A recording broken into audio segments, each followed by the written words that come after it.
समुद्राच्या अकराळ विक्राळ लाटा, समोर उभा असलेला काळ आणि अवघ्या काही सेकंदात वाहून जाणारा स्वतःचा पोटचा गोळा. अशा वेळी एखादी व्यक्ती काय करेल? समोर जे घडतंय ते डोळ्यांनी बघत बसेल की मृत्यूच्या जबड्यात थेट उडी मारेल?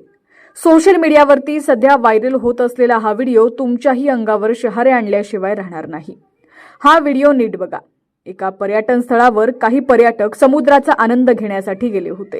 एक माऊली आपल्या लहान मुलाला कडेवर घेऊन अगदी काठावर खडकांवर उभी होती. पर्यटनाचा आनंद लुटत असतानाच निसर्गाचं रूप कधी बदलेल याचा कुणालाच अंदाज नसतो. अचानक समुद्रातून एक प्रचंड मोठी लाट येते. तिथं उपस्थित असलेले लोक ओरडत होते, सावध करत होते, पण लाटेचा वेग इतका प्रचंड होता की ती थेट त्या खडकांपर्यंत पोहोचली. एका सेकंदाचा निष्काळजीपणा आणि त्या अकराळ विक्राळ लाटेनं थेट त्या निष्पाप मुलालाच आपल्या कवेत उडलं. पण म्हणतात ना, जगात आईच्या प्रेमापेक्षा आणि तिच्या ताकदीपेक्षा शक्तिशाली दुसरं काहीच नाही. मुलाला लाट ओढत नेत असताना त्या माऊलीने स्वतःच्या जीवाची पर्वा केली नाही. तिने कोणताच विचार केला नाही.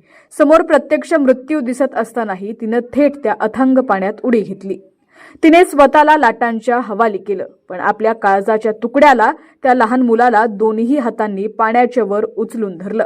स्वतः पाण्यात बुडत असताना, श्वास गुदमरत असतानाही तिने फक्त आपल्या मुलाला वाचवण्यासाठी धडपड केली. अखेर तिने मुलाला सुरक्षित किनाऱ्यावरती ढकललं, पण ती स्वतः त्या अथांग समुद्राच्या पांढऱ्या शुभ्र भयानक लाटांमध्ये वाहून गेली. हा प्रसंग पाहून तिथं उपस्थित असलेल्या लोकांच्या काळजाचा ठोका चुकला. प्रत्येकाच्या तोंडातून फक्त किंचाळ्या निघत होत्या.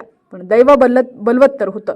तिथं उपस्थित असलेल्या काही धाडसी पर्यटकांनी आणि स्थानिक तरुणांनी आता वेळ गमावून चालणार नाही हे ओळखलं. त्यांनी तात्काळ एकमेकांचे हात पकडले, मानवी साखळी तयार केली आणि देवदूतासारखी पाण्यात उडी घेतली. एका बाजूला अकराळ विक्राळ लाटा मागे ओढत होत्या, तर दुसऱ्या बाजूला हे तरुण त्या माऊलीला वाचवण्यासाठी जीवाचं रान करत होते. अखेर प्रचंड प्रयत्नानंतर त्या माऊलीला सुखरूप पाण्याच्या बाहेर काढण्यात यश आलं. ही घटना जितकी भावनिक आहे, तितकीच आपल्याला एक मोठा धडा शिकवणारी आहे. आपण जेव्हा पर्यटनाला जातो, समुद्र किनाऱ्यावरती जातो, तेव्हा अनेकदा उत्साहाच्या भरात सुरक्षेचे नियम विसरतो. तो एका सेकंदाचा आनंद आयुष्यभराचं दुःख देऊन जातो. या माऊलीच्या धाडसामुळे आज अनर्थ टळला, पण प्रत्येक वेळी नशीब साथ देईलच असं नाही. त्यामुळे समुद्र किनाऱ्यावर जाताना काळजी घ्या. भरतीच्या वेळी पाण्यात उतरू नका. आज या वाघिणीसारख्या आईच्या धाडसाला संपूर्ण महाराष्ट्र सलाम करतोय.